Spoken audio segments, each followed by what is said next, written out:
नमस्कार श्रोताओं, कहानियों का कारवा चैनल में मैं बिंदु सांधु आप सबका स्वागत करती हूँ। आज मैं आप लोगों के लिए मालती जोशी जी की एक कहानी तोहे उरीन में नाही लेके आई हूँ। सुबह के 9:30 बज रहे थे और इनका अब तक पता नहीं था। रोज तो 8 साढ़े 8 तक मॉर्निंग वॉक से लौट आते हैं। रोज की तरह चाय और नाश्ता बनाकर मैं इंतज़ार कर रही थी। और झूठ क्यों बोलूं, मुझे भूख लगाई थी। रोज की आदत जो ठहरी। कितनी बार कहा है मोबाइल साथ रख लिया करो, तो मना कर देते हैं। कहते हैं कुछ देर के लिए तो इस बला से मुक्ति मिले। माथुर को देखता हूँ ना, हर 5 मिनट में उसका फोन धनधनाता रहता है। तंग आ जाता है, पर मोबाइल नहीं छोड़ता। कभी कभी सोचता हूँ मोबाइल नहीं थे तब भी तो लोग जीते थे और चैन से जीते थे। देर होने लगती है तो चिंता हो जाती है, मन में अजीबोगरीब ख्याल आने लगते हैं। एक बार कपूर साहब बाइक से टकरा गए थे तो 1.5 महीने के लिए प्लास्टर लग गया था। एक बार गुप्ता जी के पैर में मोच आ गई थी तो रिक्शे से घर जाना पड़ा था। 8 दिन तक मालिश होती रही, तब जाकर ठीक हुए थे। सभी तो उम्र दराज है, इसीलिए चिंता होती है। ये लेकिन नाराज होते रहे। कहते हैं तुम्हारे मन में हमेशा बुरे ख्याल ही क्यों आते हैं, कभी अच्छा भी सोच लिया करो।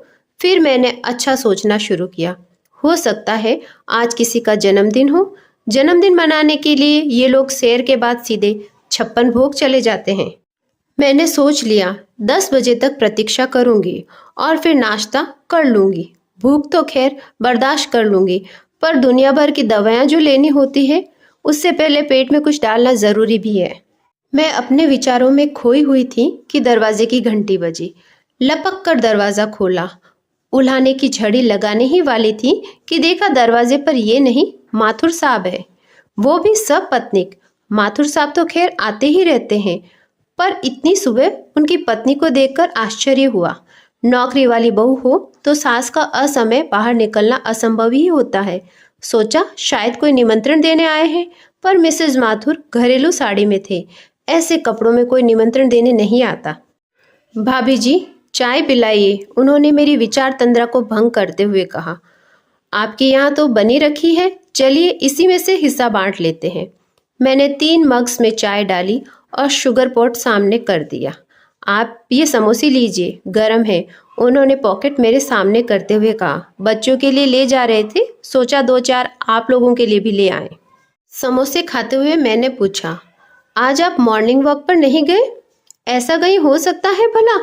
मिसेज माथुर बोली। दुनिया चाहे इधर की उधर हो जाए, सुबह की सैर नहीं रुक सकती। माथुर साहब ने आंखें तरेर कर पत्नी की ओर देखा, पर तब तक बहुत देर हो चुकी थी। तीर कबान से निकल चुका था। अध खाया समोसा प्लेट पर छोड़कर मैंने पूछा, अपने दोस्त को कहाँ छोड़ आए? आप नाश्ता कर लीजिए, फिर बताता हूँ। खा लिया मैंने जितना खाना था, अब आप फौरन बताइए, मेरा जी बहुत घबरा रहा है। घबराने की कोई बात नहीं है भाभी, सब ठीक है। फिर इन्हें कहाँ छोड़ आई? देखिए, शांति से सुनिए। हम लोग पार्क में चलने को हुए कि मनोहर जी को एकदम चक्कर आ गया। फिर गिर गए क्या? ज्यादा चोट तो नहीं आई? मेरा तो कलेजा मुंह को हो आया था। गिरते कैसे, हम साथ जो थे। फिर हमने सोचा कि पास ही में सार्थक नर्सिंग होम है, वैसे बीपी वगैरह चेक करा लेते हैं। फिर कुछ नहीं, ड्यूटी डॉक्टर ने बीपी चेक किया, ठीक था। फिर वो बोला 11 बजे बड़े डॉक्टर साहब आएंगे, एक बार उन्हें दिखा लेना। इसीलिए हम उन्हें वहीं छोड़ आए हैं। गुप्ता पास में बैठा है। भाई साहब प्लीज मुझे ले चलिए, मेरा जी घबरा रहा है। आपको लेने ही आया था। मैंने ऑटो खड़ा किया हुआ है, बस सोचा कि आप मुंह में कुछ डाल लेती। खैर चलिए। मैंने फटाफट घर बंद किया और उनके साथ चल पड़ी। रास्ते में हमने मिसेज माथुर को उनके घर छोड़ दिया और सीधे नर्सिंग होम की राह ली। मेरे मन में इतनी बुरी बुरी कल्पनाएं आ रही थी, पर जब वहां पहुंचकर देखा तो गुप्ता जी और ये मजे से कमरे में बैठे गप्पे मार रहे थे, तो मेरी जान में जान आई। डॉक्टर आ गए? माथुर ने पूछा। राउंड ले रहे हैं, उसके बाद देखेंगे। कुछ देर बाद ही बुलावा आ गया। ये दोस्तों के साथ चले गए। मैं कमरे में बैठी रही। अच्छा हुआ जो इन लोगों ने कमरा ले लिया, नहीं तो बाहर बरामदे में बैठना पड़ता। कोई आधे घंटे बाद तीनों लौट आए। रिपोर्ट अच्छी थी, मतलब अभी कुछ वैसा नहीं लग रहा। हो सकता है काफ़ी देर धूप में बैठने के कारण हुआ हो या उठते समय कोई नस खींच गई हो, पर डॉक्टर का कहना है कि एक बार न्यूरोलॉजिस्ट को दिखा लेते हैं। शाम की अपॉइंटमेंट ले ली है। मैंने उन दोनों से कहा, आप लोग अब घर जाइए, मैं इनके पास हूँ। जाने से पहले वे दोनों हमारे लिए चाय बिस्किट का ऑर्डर कर गए थे। दोपहर को मिस्टर और मिसेस कपूर खाना लेकर आ गए थे। शाम को कपूर दंपति चाय और सैंडविच लेकर आ गए थे। जब उन्हें पता चला कि डॉक्टर आने वाले हैं तो वे रुके रहे। इस डॉक्टर ने भी ओके की रिपोर्ट दे दी और कहा, दोबारा ऐसा हो तो तुरंत संपर्क कीजिए, अपन एमआरआई कर लेंगे। नर्सिंग होम वाले डॉक्टर की सलाह थी कि आज रात रुक जाइए, सुबह तसल्ली से घर जाइएगा। सब पैसे कमाने के धंधे हैं, ये भुनभुनाए। मैंने कहा, वे तो हमें बुलाने नहीं आए थे, हम ही दौड़कर इनके पास आए थे। तो अब इनकी तसल्ली तक रुक जाइए, शायद उन्होंने किसी कारण से ये सलाह दी हो। 7 बजे माथुर साहब आए, बोले, मुझे लगा डिस्चार्ज मिल जाएगा, इसीलिए नितिन के लिए रुका रहा, गाड़ी लेकर आया हूँ। तो ऐसा करो नितिन, तुम आंटी को घर छोड़ दो और गुप्ता से कह दो रात को यहाँ रुक जाए। वो आ जाएगा तो मैं ऑटो करके चला आऊँगा। मैं रुक जाती हूँ, मैंने कहा। नहीं भाभी जी, ये आपके बस की बात नहीं है। रात को ज़रूरत पड़ी तो कोई दौड़ भाग करने वाला चाहिए। मैं ही रुक जाता, पर इन दिनों मेरी तबीयत ज़रा सी ढीली चल रही है, इसीलिए इमरजेंसी में किसी काम का नहीं हूँ मैं। नितिन ने मुझे घर छोड़ा, मुझसे चाबी लेकर गेट खोला, फिर मेन दरवाज़ा खोला, फिर मेरे हाथ में एक टिफ़िन थमा दिया और बोला, मम्मी ने आपके लिए खाना भेजा है। अंकल के परहेज का पता नहीं था ना। कोई बात नहीं बेटा, अब तुम घर जाओ। दफ्तर से सीधे चले आए हो, पता नहीं चाय भी पी कि नहीं। बनाऊं? चाय पीकर ही चला था। आप तकलीफ ना करें, हमारा नंबर तो है ना आपके पास, ज़रूरत हो तो कॉल कर लीजिएगा। मैं चलूं? उसके जाने के बाद मैं कितनी देर तक सुन्न होकर बैठी रही। इनकी तबीयत का कुछ समझ में ही नहीं आ रहा था। सब कुछ तो ठीक ठाक था, फिर रात भर के लिए रोक भी रहे हैं, पता नहीं क्या हुआ। खाने का ज़रा भी मन नहीं था। थोड़ा सा मुंह जुठार कर मैंने खाना फ्रिज में डाल दिया। टीवी देखने की कोशिश की, मन नहीं लगा। कुछ पढ़ने की भी इच्छा नहीं हुई। 9 बजे गेट बंद करके ताला डाल दिया और बत्तियां बुझा दी। अपने ही विचारों में खोई हुई मैं करवटें बदल रही थी कि अचानक घंटी बजी। इतनी रात गए कौन होगा? मैंने तुरंत बाहर की बत्ती जलाई और खिड़की से झांक कर देखा। भाभी जी, गेट खोलिए, गुप्ता जी की आवाज़ थी। मेरा दिल बुरी तरह धड़क रहा था। गुप्ता जी इस समय क्या कर रहे हैं? उन्हें तो नर्सिंग होम में होना था। कहीं ऐसा तो नहीं कि इन्हें डिस्चार्ज मिल गया हो? बदहवास सी गिरते पड़ते मैं बाहर पहुंची। गेट खोलते हुए मैंने कहा, गुप्ता जी आप इतनी रात को, सब ठीक तो है ना?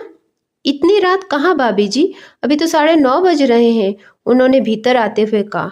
अब मैंने देखा उनके साथ उनका पोता भी था। मुझे प्रणाम करके बालक एक और खड़ा हो गया। आप तो नर्सिंग होम जाने वाले थे ना? जाने वाला था, पर राहुल ने मना कर दिया। बोला कोई इमरजेंसी होगी तो आपके हाथ पांव फूल जाएंगे, इससे अच्छा है मैं चला जाता हूँ। बस सुबह मुझे जल्दी रिलीव कर दीजिएगा। वो तो नाइट ड्यूटी पर चला गया। आपके लिए मैं शौनक को लाया हूँ, उन्होंने पोते को आगे करते हुए कहा। यूं तो ये पूरा कुंभकर्ण है, पर कोई साथ रहेगा तो आपको हौसला बना हुआ रहेगा। सच, किसी के साथ होने की कल्पना मात्र से ही मुझे बड़ी राहत मिल गई। अच्छा बेटे, मैं चलता हूँ, उन्होंने बेटे की पीठ थपथपाते हुए कहा। दादी को तंग मत करना और होशियारी से रहना। उनके जाने के बाद मैंने गेट पर ताला डाला और भीतर आ गई।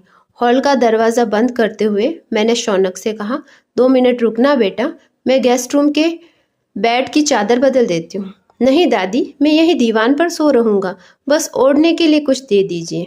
मैंने दीवान पर उसका बिस्तर लगाते हुए कहा, बेटा यहाँ पर भी टीवी है, तुम देखना चाहो तो देख लो। नहीं दादी, मैं थोड़ा पढ़ूंगा, एग्ज़ाम चल रहे हैं ना। मुझे इतना संकोच हो आया, मेरी वजह से तुम्हारी पढ़ाई मारी गई। वैसे भी रात में कितना पढ़ लेता, बस थोड़ा देख लूँगा और आप गेट की चाबी मुझे दे जाइएगा, मैं चुपचाप निकल जाऊँगा। वाह, ऐसे कैसे निकल जाओगे? चाय पीकर जाना, बस मुझे एक बार आवाज़ दे लेना।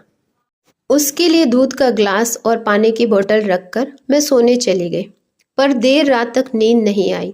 दिन भर का घटनाक्रम आंखों के आगे घूमता रहा, पता नहीं कब आंख लगी। सुबह उठी तो कमरे में धूप फैल चुकी थी।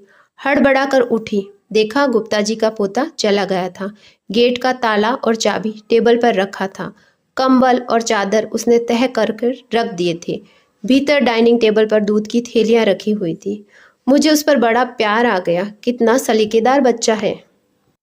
चाय पीकर मैं फटाफट नहा ले। अस्पताल से कोई फोन आए तो रिसीव करने के लिए कोई तो चाहिए। करीब 10:30 बजे माथुर साहब का फोन आया। भाभी, डॉक्टर का राउंड हो जाने के बाद हम लोग आ जाएंगे, आप नाश्ता कर लीजिए। भाई साहब को यहाँ करा दिया है, वे कुछ कह रहे हैं, सुन लीजिए। सुनो, इन्होंने कहा मेरा बिस्तर बाहर दीवान पर ही लगा देना। इतना ताव आया, बीमारी में भी दरबार लगाकर बैठेंगे। पर फिर दिन भर ऐसा मेला लगा कि लगा इनका कहना कितना ठीक था। बेडरूम में किस किस को ले जाती, कहाँ बिठाती। ये लोग कोई 1:30 बजे घर लौटे। माथुर साहब ने माफ़ी मांगते हुए कहा, सॉरी भाभी जी, आपको बहुत इंतज़ार करवाया। दरअसल हम नितिन की राह देख रहे थे, वह लंच आवर में ही आ पाया। कहने का मन हुआ कि टैक्सी कर लेते, पर ऐसा कहकर उनकी सदाशयता का अपमान करने की इच्छा नहीं हुई। इनके आते ही 2 दिन से भाए भाए करता घर एकदम गुलजार हो उठा। रात तक आने वालों का तांता लगा रहता। जो लोग नर्सिंग होम नहीं पहुंच पाए थे, वे क्षमा याचना करते हुए घर आ पहुंचे। मुझे दिन भर सांस लेने की फुर्सत नहीं मिलती थी।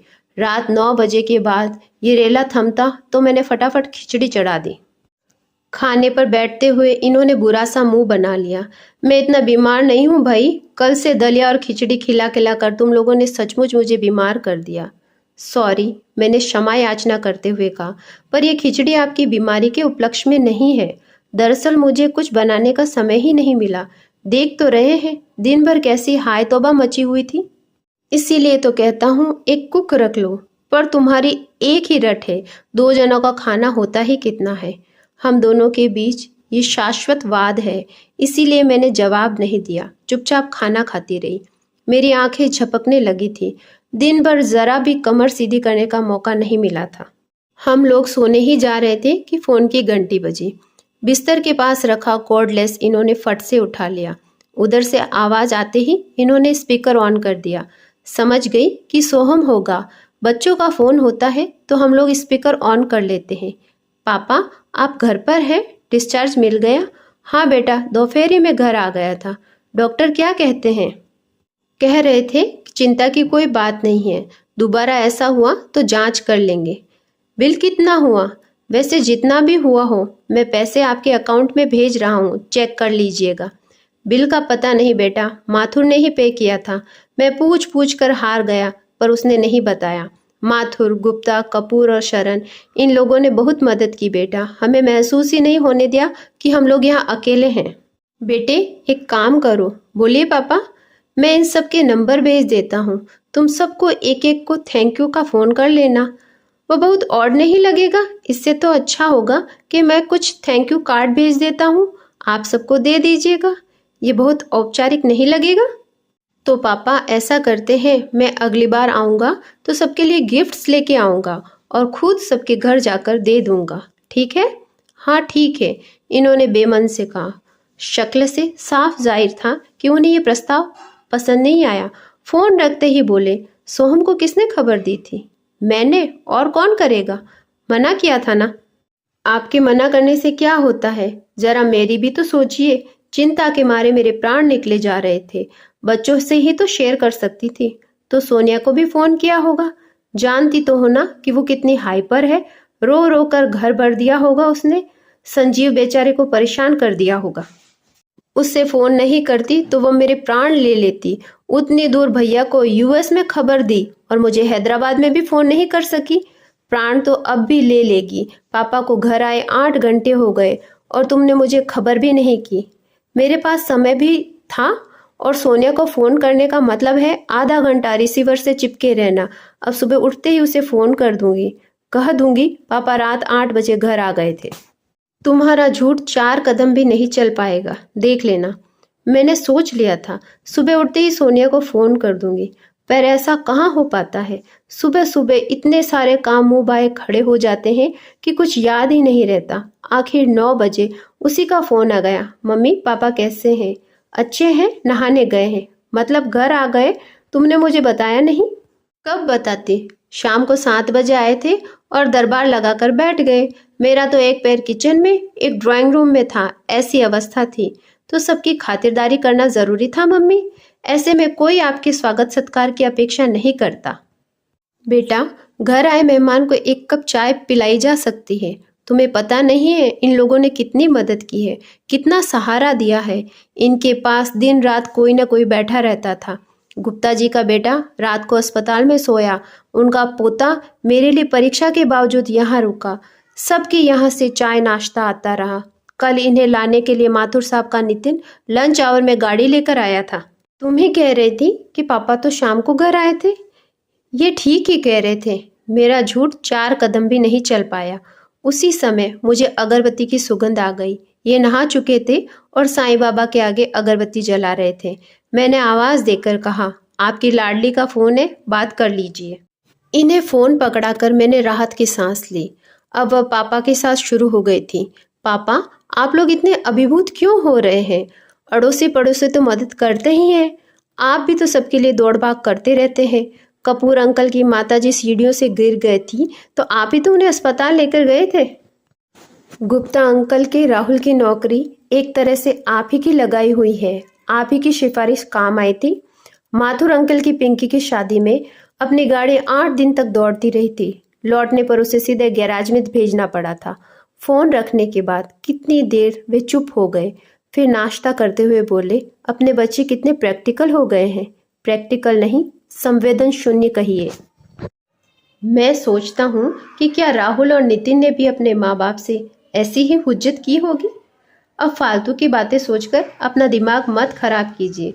बस इतना याद रखिए कि उन बच्चों ने अपनी कितनी सेवा की है। वही तो समझ नहीं पा रहा हूँ कि इन लोगों के एहसानों का बदला मैं कैसे चुकाऊंगा। अब उसकी टेंशन लेकर बीमार मत पड़ जाना। एक बात कहूँ, जब हम किसी के एहसानों का बदला चुकाने की बात सोचते हैं तो अप्रत्यक्ष रूप से हम उसके लिए किसी विपत्ति की कामना करते हैं ताकि उसकी मदद का अवसर हमें मिले। इनकी आंखें एकदम चमक उठी। अरे वाह, तुमने तो ये बात बड़ी अच्छी कह दी। ये बात मेरी नहीं है, सदियों पहले वाल्मीकि जी ने कह रखी है। सीता जी का पता ठिकाना पा जाने के बाद श्री राम प्रभु ने हनुमान जी से कहा था, वत्स, तुमने मुझ पर बड़ा उपकार किया है। मैं तुम्हारा ऋणी हो गया हूँ, क्योंकि इसका अर्थ होगा कि तुम्हारे अनिष्ट की कामना करना। गोसाई जी भी कहते हैं, सुनो सुत तो है उरिन मैं नाही। So relax. बार बार इसरार करने के बाद माथुर साहब ने बिल दिखाया। 35,000 का था। एक रात भर के 35,000 मेरे मुंह से निकल गया। वे बोले, कमरे का किराया, नर्सिंग चार्जेस, 2-3 टेस्ट कराए थे उनकी फीस, दवायाँ, कमरे में एक बार झांक जाने के डॉक्टर की फीस। चलिए, ये ठीक ठाक होकर घर आ गए, इस बात के लिए कोई भी कीमत ज़्यादा नहीं है। 2-3 दिन बाद ये बोले, चलो ज़रा माथुर के यहाँ हो आते हैं। किस लिए? उसके पैसे देने हैं ना। मुझे लगा आपने उसी दिन चेक दे दिया होगा। दे सकता था पर नहीं दिया। वह निरी औपचारिकता होती। घर जाकर देंगे तो धन्यवाद ज्ञापित होगा। मुझे उनकी बात ठीक लगी। हम दोनों को देखकर माथुर साहब बहुत खुश हुए। उन्होंने फ़ोन करके गुप्ता लोगों को भी बुला लिया। खूब गपशप हुई, चाय नाश्ता हुआ। इनसे वादा लिया गया कि कल से मॉर्निंग वॉक शुरू कर देंगे। 1-1.5 घंटा महफिल जमाने के बाद ये उठ खड़े हुए। बड़े अदब के साथ इन्होंने माथुर साहब को चेक थमाया। इतनी जल्दी क्या थी बिरादर, कुछ दिन तो मेरे कर्जदार रहते, मज़ा आता। सिर्फ पैसे ही लौटा रहा हूँ भैया, बाकी सब तो लौटाया नहीं जा सकता और मैं लौटाना चाहूँ भी तो नहीं लौटा सकता। आप सबका यह कर्ज मुझ पर हमेशा बना रहेगा, बना रहे, यही कामना है। यह सब कहते हुए इनका चेहरा एकदम प्रसन्न और तनाव रहित लग रहा था। कोई हफ्ते भर बाद ये इतना खुलकर हंसे थे। अंत में आप लोगों से एक आग्रह, अगर मेरी कहानी पसंद आती है तो कृपया मेरे चैनल को सब्सक्राइब करें, लाइक करें और शेयर करें। धन्यवाद।